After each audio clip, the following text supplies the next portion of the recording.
নতুন স্লোগান, এটা সবাই একসাথে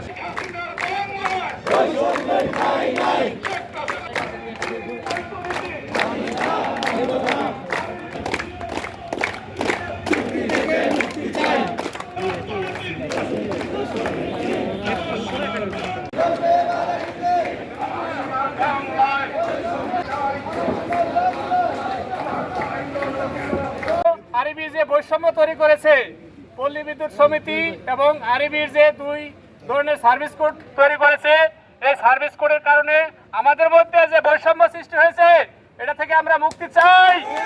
এই মুক্তি আমরা চাই। এই মুক্তি কিভাবে হবে? আমরা অভিন্ন সার্ভিস কোড চাই। আর পাশাপাশি একই পদে বিভিন্ন ধরনের নিয়োগ দিয়ে যে বৈষম্য তৈরি করা হয়েছে এটাও আমরা মুক্তি চাই।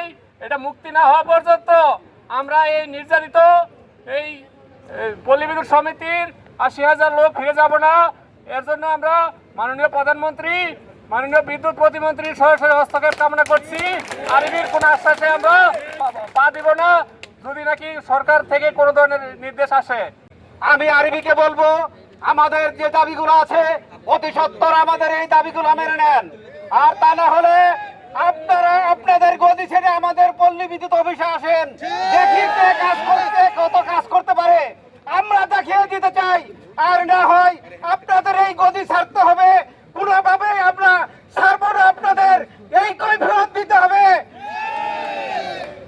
আরেকটি কথা বলতে চাই, আপনারা ফেসবুকে বিভিন্ন কথাবার্তা লিখছেন, এই কথাবার্তা আমরা যার প্রতি সহজভাবে বললে কাজ হবে না, আমরা অবশ্যই বাঁকাভাবে বলবো।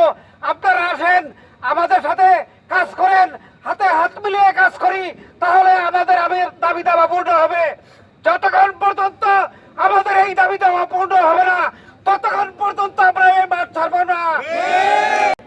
আমরা যে যুদ্ধে নামছি আমরা সবাই জানি আমাদের উদ্দেশ্য দুইটাই। আমাদের কোনো দাবি দেওয়া নাই, কারো কোনো ব্যক্তিগত কোনো চাওয়া নাই।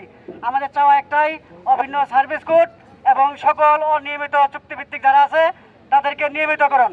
এই নিয়মিতকরণ যতক্ষণ পর্যন্ত না হবে ততক্ষণ পর্যন্ত আমরা এই মাঠ ছাড়বো না। এবং আমরা মাননীয় প্রধানমন্ত্রীর কাছে উদাত্ত আহ্বান জানাচ্ছি, আমরা আপনাদের সুদৃষ্টি কামনা করছি যাতে আমরা আমাদের যে উদ্দেশ্য যে দাবিগুলা, সেই দাবিগুলা যৌক্তিক দাবিগুলা আপনারা আমাদের দাবিগুলা মেনে নিন। আমরা কাজ করে খেতে চাই, আমরা কোনো রাজনীতি করতে চাই না, আমরা আন্দোলন সংগ্রাম করতে চাই না। আমরা এখানে আসি কাজ করে খাওয়ার জন্য, আমাদেরকে সেই সুযোগ আপনারা করে দেবেন। এখন জন্ম সনদ দিয়ে খোলো বিকাশ স্টুডেন্ট অ্যাকাউন্ট।